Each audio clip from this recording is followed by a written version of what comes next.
So Theresa May says the final tearful farewells, and lots of people are smiling, and I'm not smiling, and I won't smile until she's in jail, where she belongs, for her crimes against humanity, her economic terrorism, for supporting, aiding and abetting criminal dictators who abuse the human rights of their own and their own people and the peoples of other nations, for her treasonous Zionist affiliations, alleged Zionists, self-styled supreme supremacists, the SS, who are comprised of Jews, Muslims, Christians, atheists, anybody really who gets off on profiting from rob, rape and murder. And that's exactly what they have been doing. And it is really a testament as to how successful their reign of terror has been, of the fact that she's actually leaving with a modicum of dignity here, that, you know, she isn't in handcuffs, when really her, David Cameron, Ian Duncan Smith, Tony Blair, George Osborne, all of them need to be arrested and charged. Gordon Bowden's got all the information on David Cameron, evidence supporting the lawful suspicion, very strong evidence actually, connecting David Cameron allegedly to major financial fraud and theft through fake AAA rated companies, attracting investments from British pension funds and trust funds and people's savings, basically asset stripping Britain.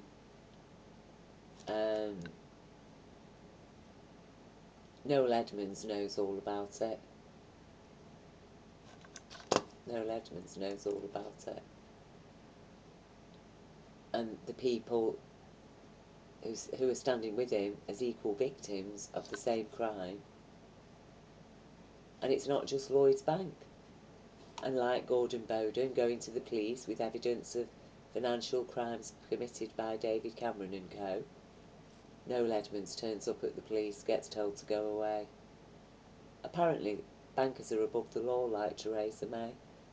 Apparently waltzing into number 10 on the strength of hot air and a pack of lies gives them the right to wreak havoc in our nation in order to bail out these criminal banks, who then continue in their crimes. Okay, I'll leave you the link to Noel Edmonds. But that's what's been going on. The people, the top tiers of the 99%, the comfortably off like Noel Edmonds, independent business owners, pensioners, people are having a bit of a trust fund. They've been asset stripped. Nobody would have heard anything about it. Really, two of my friends lost their pension, another friend lost their trust fund, nothing they could do. Nobody wants to know about it, the newspapers don't want to talk about it. Well, in this case, you see, Noel Edmonds is a famous person, and hats off to him for standing up and speaking out. Otherwise, nobody would have heard anything about this. And just as he's found it difficult, and Gordon Bowden getting the police to act on evidence of crime, major crime, serious banking fraud and theft, you know, people like myself have had exactly the same brick walls in trying to get police to investigate organised crimes against children. And they took a gamble, didn't they? Like they do, these criminals, they always hedge the bets, they always play both sides of the battle. But they thought, by the skin of their teeth, there was quite a strong chance they might have actually got their ridiculous New Deal through, because that's what Britain was voting for. The idea that we were voting to actually leave the EU is a myth and a fantasy that was peddled by the likes of Cambridge Analytica, along with all the divisive hate that our country got attacked with in the process. People were maimed, people were killed, traumatised, because that's what was unleashed on our streets. Because apparently a country that's being asset stripped, taken over, handed into corporate control in order for them to roll out corporate communism along with their dangerous 5G that will finally strip any last vestiges of privacy people thought they had.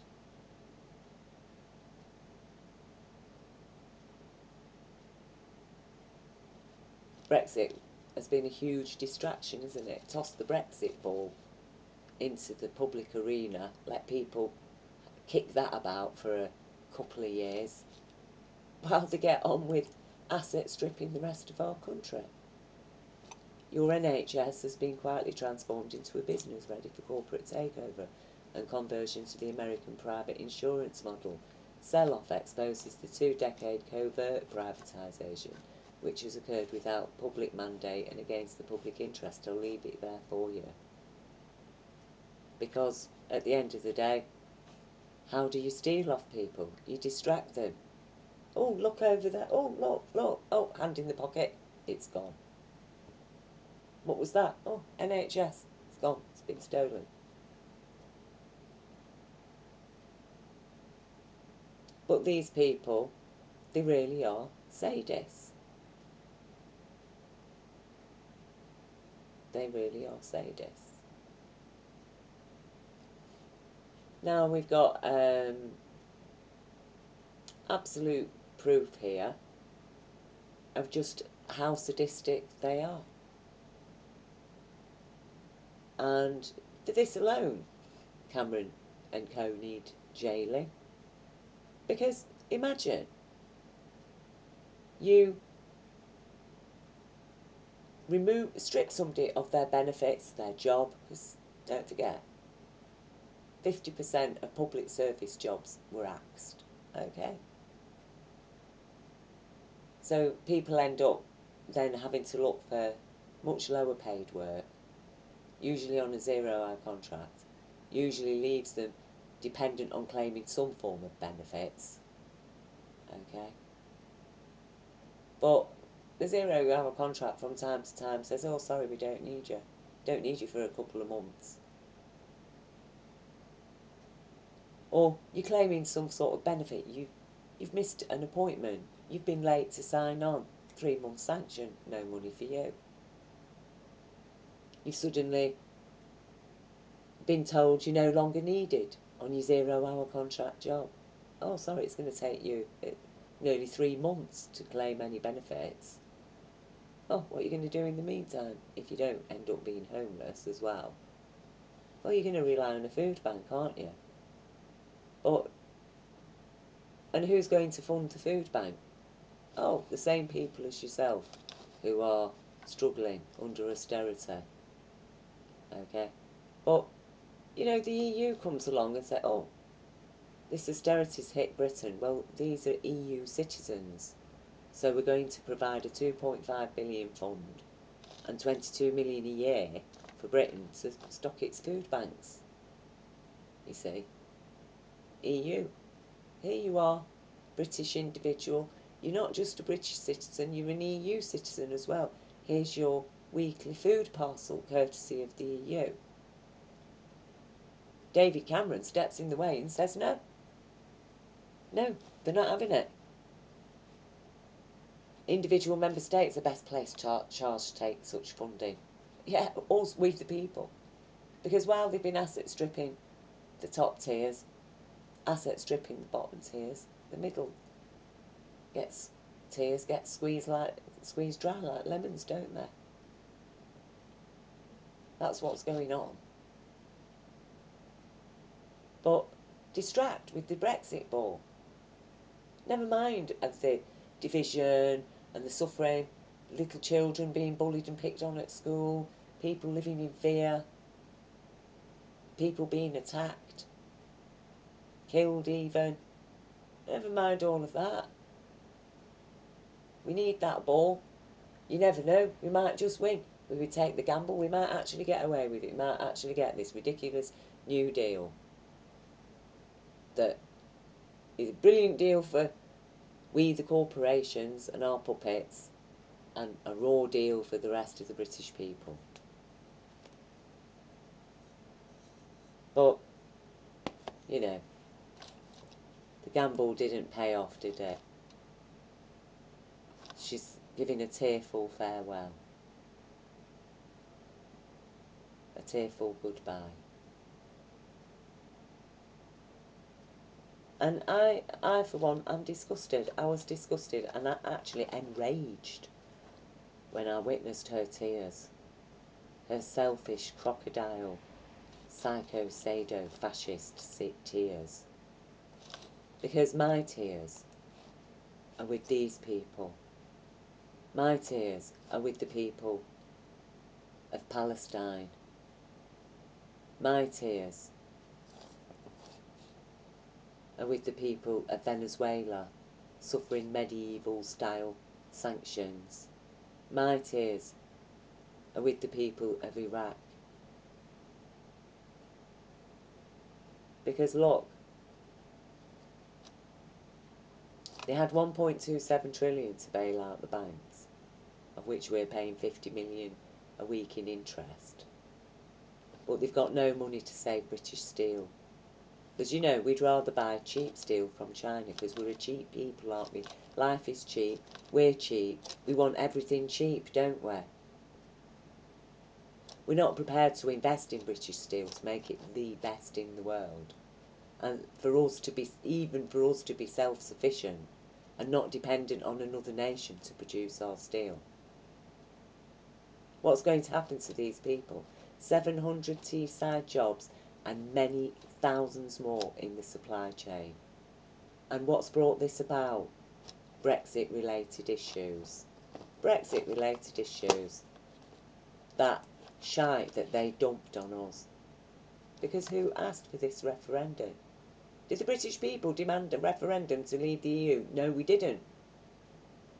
Where did it come from? Why did it come? The ball they tossed into the arena. The distraction. While they steal off us. And with the chance, on top of that, the cherry on the cake, they might have just got it through, but the cherry fell off the cake. The cake could not hold that cherry, and Cherry's having to go, and Cherry's crying her sad tears, but not a single tear, not even a word of apology, remorse, regret for what is happening, what these people are having to face. Is she leaving to be destitute? Is she going to end up in a 0-hour contract job at risk of losing her home, her family relationships suffering because of the stress and strain of it all? Is she going to be at risk of depending on food banks in her old age?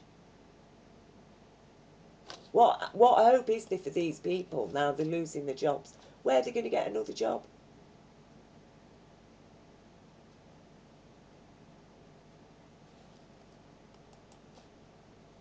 But as if that wasn't bad enough, right?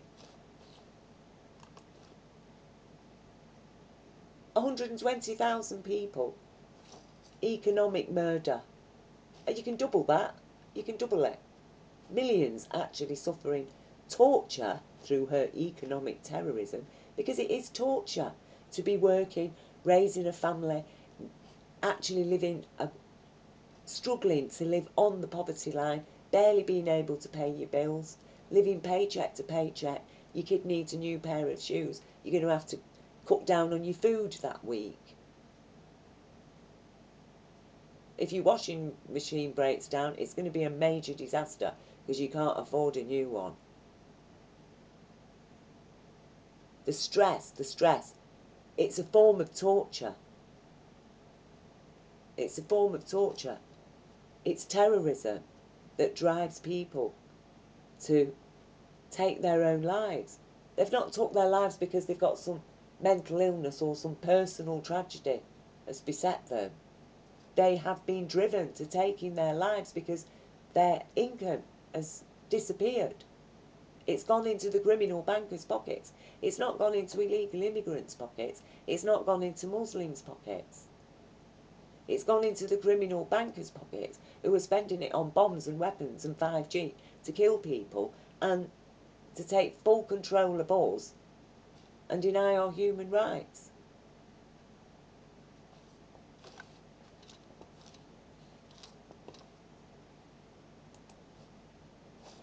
Like I say, Noel Edmonds knows all about it.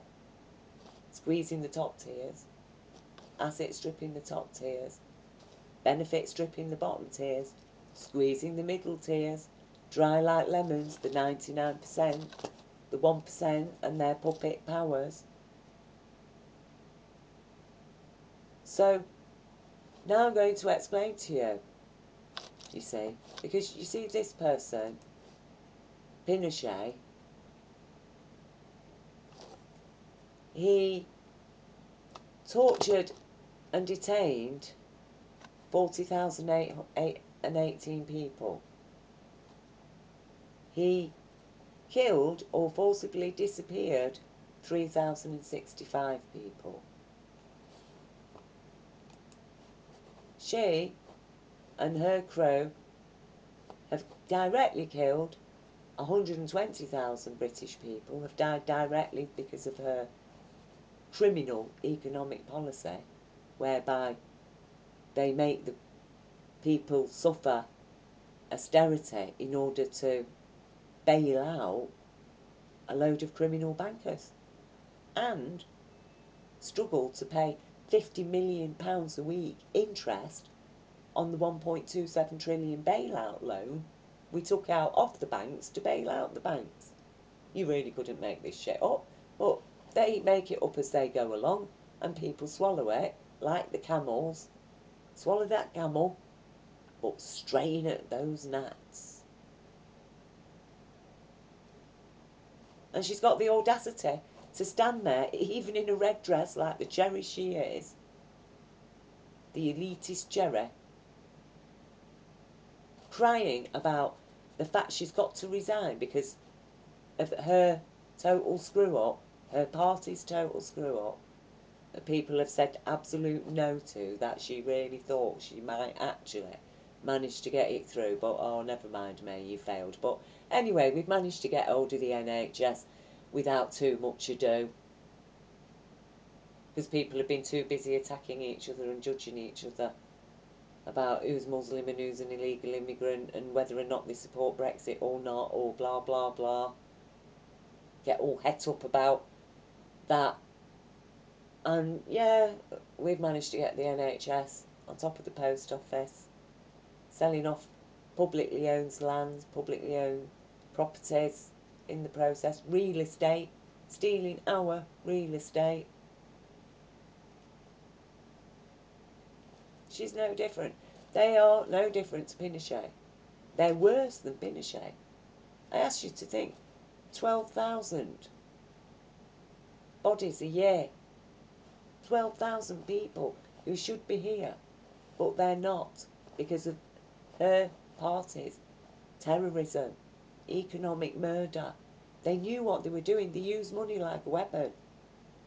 David Cameron knew what he was doing when he said to the EU, no, we don't want 22 million a year to stock the food banks for the poorest people, the people we have made dependent on food banks. No, we are standing in the way of British citizens receiving their EU citizen rights. That's a crime. That's a crime. We need a class action brought against him just for that. And then we get into his economic crimes. So what do we do, people? How do we deal with this? How do we deal with it? The way that we deal with it is we do exactly what the banks have been doing to asset strip people like Noel Edmonds. and his fellow plaintiffs. And it's not just Lloyds, it's all the banks have been doing this. It's been going on throughout Britain. We do to them what they've done to us. So they've had this 1.27 trillion loan. Well, what Lloyds apparently has been doing is, they might give a loan to a business, but then behind the scenes, they fraudulently double that loan, even though the business has never received the other half of it that they're alleged to have borrowed, but with a few fraudulent signatures, blah, blah, blah. It all goes through, the bank gets its 200 grand. Business is none the wiser, and then suddenly Lloyds Bank calls in that debt, as a bank can do. We want you to pay it all now. Oh, but I can't, right, sell off, cheap, cheap, cheap. Asset strip, asset strip, asset strip. That's another independent business gone. No longer competition for the global corporation and their subsidiaries. Because, like I say, these people, they're anti-socialist, but they are also anti-capitalist, you see.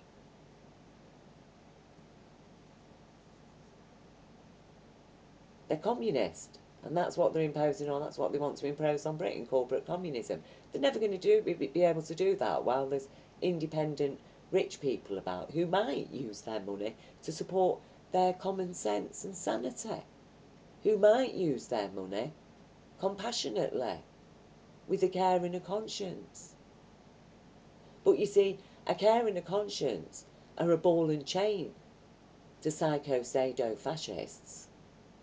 And that's why they have to keep human beings, the majority of whom do have a care and a conscience, they have to keep us shackled and down with the ball and chains of debt created by their criminal usury and their crimes of fraud, theft and rape. Because otherwise, we might rise up and establish the law and state, well, I'm sorry, there's nobody above the law, you're not too big to prosecute bankers, like the people in Iceland have done. And then the only people who'd be living with the weight of a ball and chain in society are the people without a care and a conscience, who will not be able to commit crimes with impunity to get on in the world and earn themselves some power in order to commit even more crimes and get away with them. Because that's what's going on. This is an attack against humanity. It's an attack against the socio-capitalist society that British people established post-World War II, when we said, no, sorry, goodbye to your nonsense. We weren't anti-capitalist, and we weren't anywhere near Soviet communism, but I tell you, this global corporate powers are a gnat's breadth away from Stalinist communism, if not there already. But they do it behind the facade. They employ the media, distractions, distractions, distractions, bread and circuses, bread and circuses. While behind the scenes, they commit ever greater crimes. But people are too busy. Like I say, in Britain, the eye's been on the Brexit ball, hasn't it? That apparently, now she's got to resign. Tears, tears for poor Mrs May, having to leave. She never had a grip on the crown that fell in her lap. Sorry, she did. She fully had a grip on it. They knew exactly what they were doing. She took a gamble, it didn't work, but don't matter, she's done her bit. And what about these people? So, how do we turn this around?